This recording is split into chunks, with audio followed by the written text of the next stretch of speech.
अरे रानी, ओ रानी, सो रही हो क्या अभी तक? रानी की जेठानी जोर जोर से चिल्ला रही थी घर के आंगन में खड़े होकर। रानी यानी मैं। तभी मैं भागती हुई अपने कमरे से निकली और बोली, दीदी आ गई मैं। जेठानी बोली, रानी तुम्हारा नाम रानी है, तुम रानी नहीं हो। मैंने तुम्हें रात में ही समझाया था कि सुबह को जल्दी उठ जाना, तुम्हारी मुंह दिखाई की रस्म है। मैंने बोला कि दीदी रात को नींद ही नहीं आई, जगह नहीं है, और मन में थोड़ा डर था कि सुबह आंख नहीं खुली तो। रजनी दीदी हंसती हुई बोली, रानी मेरी प्यारी देवरानी, जल्दी से घूंघट कर लो, अगर माँ जी आ गई तो हंगामा हो जाएगा। मैंने घूंघट किया ही था तभी माँ जी वहाँ आ गई और कड़कड़ाती आवाज में बोली, चलो अब क्या यही गपशप मारती रहोगी तुम दोनों। हमने चलना शुरू ही किया था तभी माँ जी ने रजनी दीदी के कंधे पर हाथ रखा और बोली, पता है ना कहाँ से जाना है और कैसे जाना है? माँ जी ने बोला कि जब भी कोई बड़ा तुम्हारे सामने खड़ा हो तो हमेशा घूंघट में रहना और कम से कम अपने बड़ों के सामने आना, और बिना घूंघट के तो कभी नहीं। रजनी दीदी कुछ बोली ही नहीं, बस अपना सर हिलाकर हाँ बोल दिया। मैंने भी बस अपना सर हाँ में हिलाया। माँ जी के जाने के बाद मैंने पूछा, रजनी दीदी आप तो स्कॉलर हो और इन सब चीजों को कैसे निभाते हो?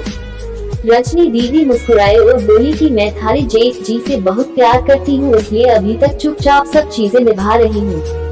मैं कुछ नहीं बोली और चुपचाप रजनी दीदी के साथ घर के बाहर वाले कमरे में जाकर बैठ गई। वहाँ पर एक पड़ोस की आंटी जी बैठी थी। वो बोली कि यह कैसे बहू आई है, ससुर जी सामने खड़े हैं और ये यहाँ बैठी है। मुझे कुछ समझ ही नहीं आया, मतलब।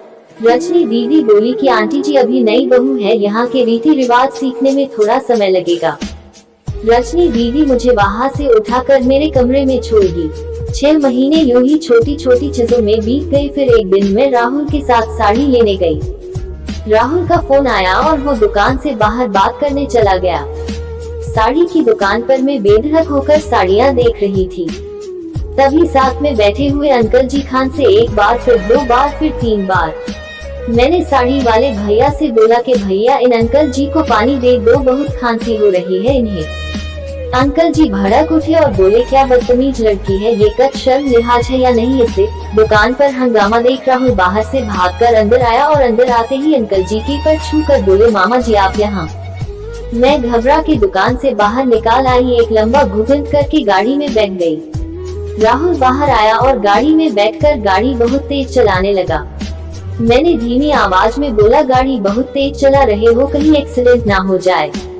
हम घर पहुंचे ही थे तभी माँ जी जोर जोर से चिल्लाते हुए बाहर आई, देखो आ गई ये रानी साहिबा, खानदान की इज्जत मिट्टी में मिलाकर।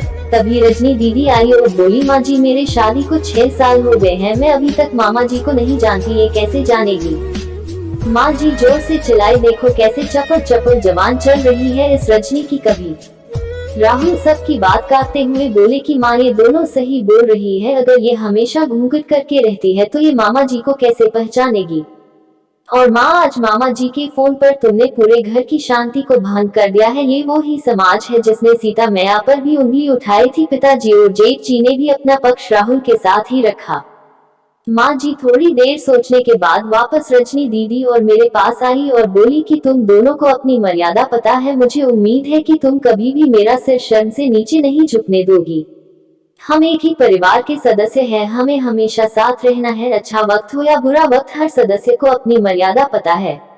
माँ जी ने मुझे और रजनी दीदी को गले लगा लिया। दोस्तों, अगर हिंदी स्टोरी सास बहू की कहानी आपको अच्छी लगी तो शेयर जरूर कीजिएगा। अगर आपको यह कहानी अच्छी लगी हो तो मेरे चैनल को सब्सक्राइब करें और वीडियो को लाइक, कमेंट और शेयर करें।